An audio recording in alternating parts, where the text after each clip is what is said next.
So again guys, no, we have 4 properties for sale in this location. Barangay Giwanon, Mariboc, Bohol.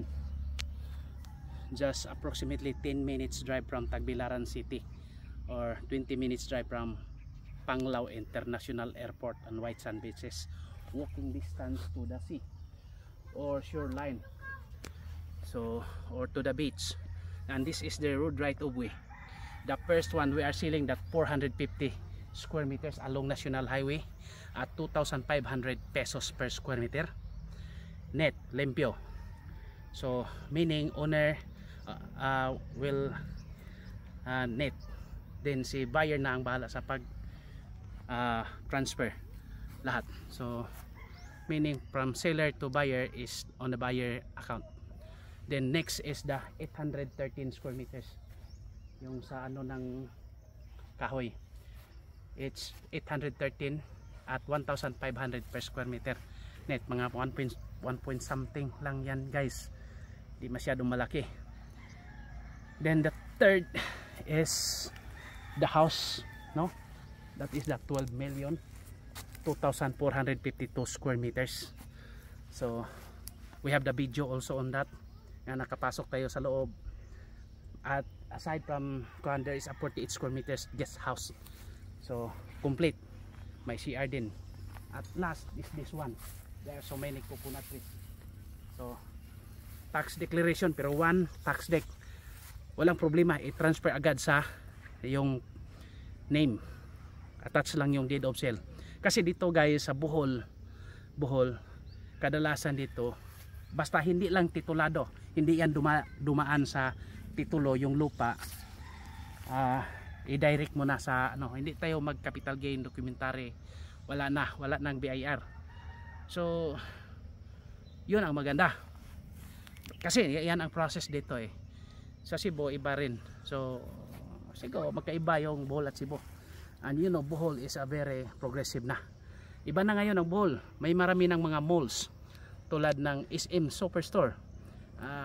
Sabi nila yung may ano na, hindi, sabi nila nakita ko na yung perimeter fence. Fence pa lang. Pero once may fence, ganun, kasi may SM. Tapos yung Robinson nandun sa Panglao, Bohol Doctors sa Panglao din, S&R sa Panglao Island din. So at marami pang ibang improvements guys. So dito ka sa Bohol mag-invest, wala pang mga pollution guys, maganda dito sa mga retirement talaga. Yun ang para sa mga foreigners, no, foreigners, maganda sa Bohol. No traffic, basta may pagkain lang tayo, may pension tayo.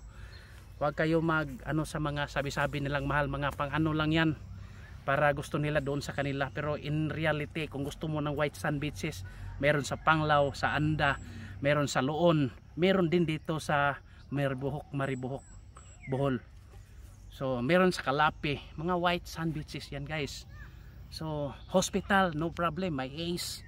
Promote natin ACE Hospital, malaki yan, almost complete o kompleto na yan. Yung mga nakakilala kong may problema talaga sa katawan, yung mga grabe na, doon sila nagpaano sa is, malaki yan ang hospital. So sa Ubay, Bohol, marami din, maganda din sa Ubay, may property tayo doon binibenta. So dito ka lang sa akin. Joke. Pwede sa totohanin guys, pero yung mga binibenta natin, it's really legitimate, wala yang bugos, may titulo at saka merong wala, pero klarong-klaro natin, ha. So alam ko may mga ahente na nagtingin sa atin, hindi naman ako madamot, wag mo lang akong i-bypass, yun lang totoo, kasi hanap buhay ko rin to eh. Isa akong licensed real estate broker with PRC license 00154550. Again, thank you very much and God bless to all, and please like, share and subscribe to our YouTube channel. Dito ka sa klaro, wag yung parang pag-contact mo mga ilang buwan, iba na rin ang profile. Okay, bye.